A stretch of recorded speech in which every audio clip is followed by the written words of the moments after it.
prima donna girl, yeah. All I ever wanted was the world. A round-off is a key skill in gymnastics which is used as a foundation movement to link other more advanced skills together. It can be classified as a gross, discrete and closed skill.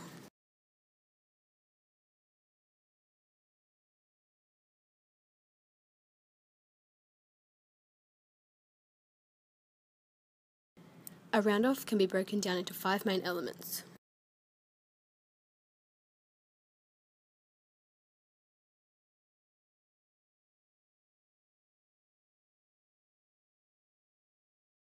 The run-up, the hurdle, the cartwheel, the landing and the rebound.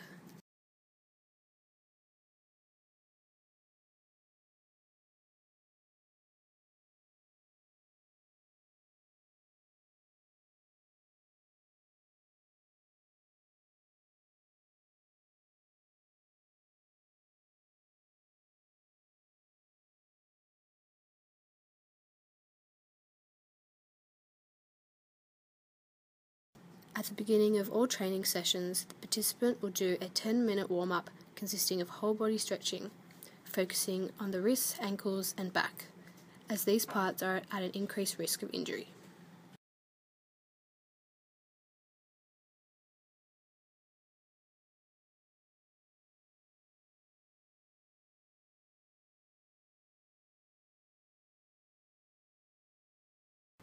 Modelling is used to indicate the main elements and coordination patterns of a movement. This allows the learner to recreate the movement. For example, the key elements for a cartwheel are straight limbs, the legs being propelled above the body, and a neutral spine and head.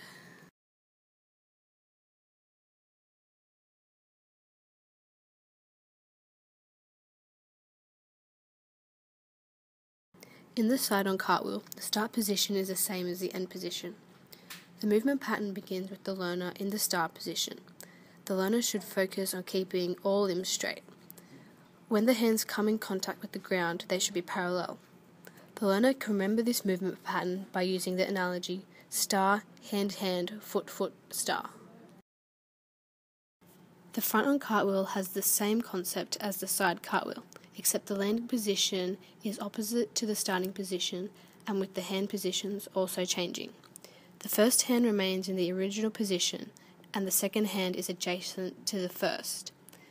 This hand placement will facilitate the round-off.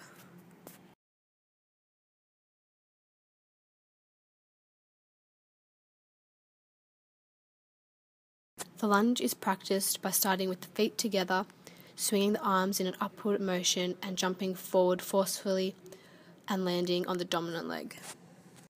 Wrist and ankle weights are added to the cartwheel for discovery learning. The hurdle and cartwheel are combined to produce a fluid movement while aiming to produce as much distance through the hurdle. Using a line for the learner to cartwheel on will also improve accuracy.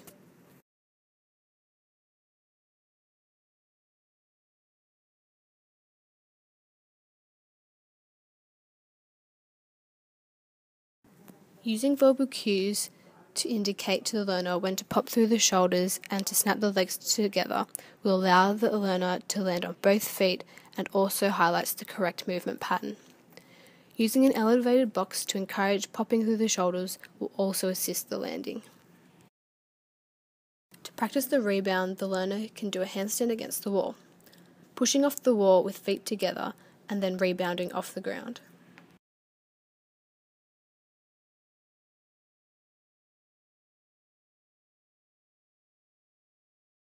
To increase accuracy, the learner can aim to land within a taped box. Finally, a run-up is added to the movement. This will increase power and the height of the rebound.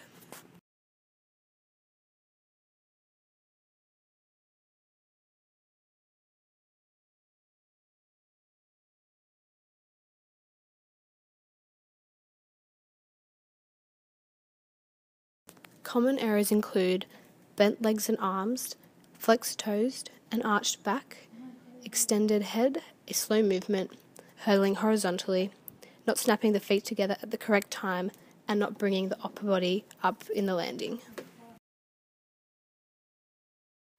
Common errors can be corrected through providing feedback. The sandwich technique is a three-step process that aims to aid learners in the early stages of skill development. Reinforce by pointing out what the learner did correctly, correct by giving descriptive and prescriptive feedback, and finally, motivate by encouraging the learner to continue. Knowledge of results allows the learner to quantify how close they are to their goal. For example, how far was a learner from the line? As a learner improves, use delayed feedback. Allow the learner to reflect for a moment, ask them how they felt, and then give prescriptive feedback.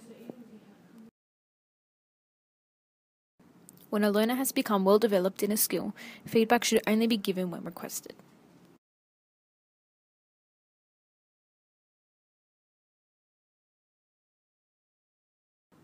Motivation can be increased through the use of the sandwich technique and by developing clear goals.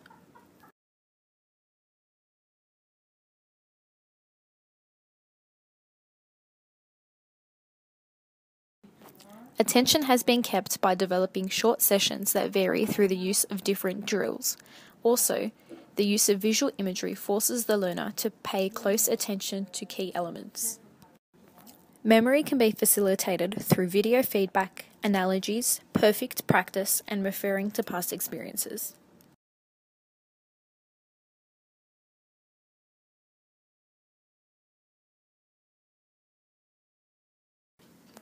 Part practice was used in weeks 1 to 3 to develop the skills, by reducing the number of cues the learner needs to focus on, and by breaking down the skill, good technique can be achieved.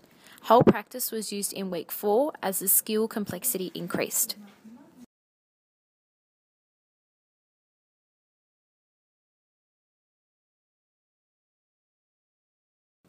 Distributed practice was used to facilitate learning, as the round-off has many elements and includes a degree of risk.